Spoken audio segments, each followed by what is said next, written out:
Hello, today is the birthday of Celia Imrie, the actress who's become a well-known face, particularly because of her collaboration with Victoria Wood, but in the Bridget Jones films and in many, many other films. She describes how at the age of 14 she suffered from anorexia uh, and was treated by William Sargent. Now, William Sargent has become known now as a person who tried experiments on his patients which were very unethical and often ineffective, causing considerable damage to them. Although at the time I remember reading a book of his and being very impressed, a book about brainwashing. But none of this was known at the time.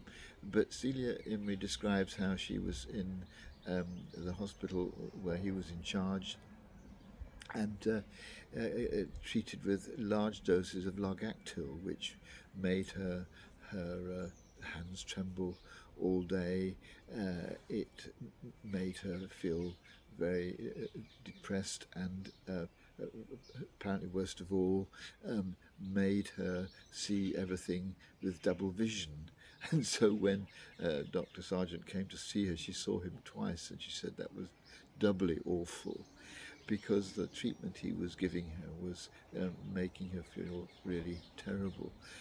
But the interesting thing, among others, about what Celia Imrie describes is something called the sleep room, because she observed the way in which the patients that Dr. Sargent had would go into this room in a narcotic state, and they would remain there asleep, kept asleep, for days, weeks, sometimes months. Um, and this was part of his treatment for anorexia, for OCD, for postnatal depression, for anxiety. This was one of the ways in which he tried to cure people. And it was known as the sleep room. And as she says, Celia Imrie says, she says, because you were asleep when you went in and when you came out, you wouldn't know necessarily that you'd had that treatment. And indeed, she may have had it and not known about it.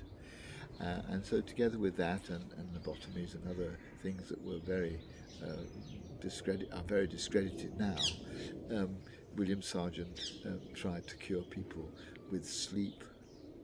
Well, I think he was quite wrong about the methods that he used to keep people asleep. But the idea that sleep can cure is very significant. And indeed, we spend probably about a third of our lives asleep. And it's so important because it regenerates us, it repairs us, so that we can have our brains cleared out, the neurons sharpened up that make us think clearly. Sleep can help to improve our immune system. In so many ways, it's desperately important. And there's the wonderful circadian rhythm of the body that enables the body to know when it's time to go to sleep and when it's time to wake up.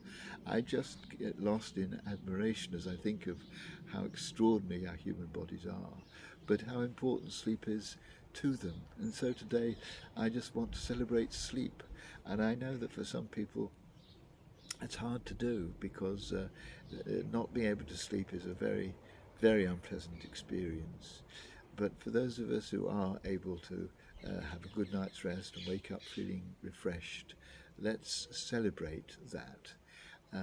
Gandhi once said that when he went to sleep he died, and when he woke up the next morning he was reborn. And I think today I just want to be very grateful for the way in which sleep enables us to say goodbye to the past and have it processed while we're not aware of what our bodies are doing, and when wake up each day refreshed and able to begin again.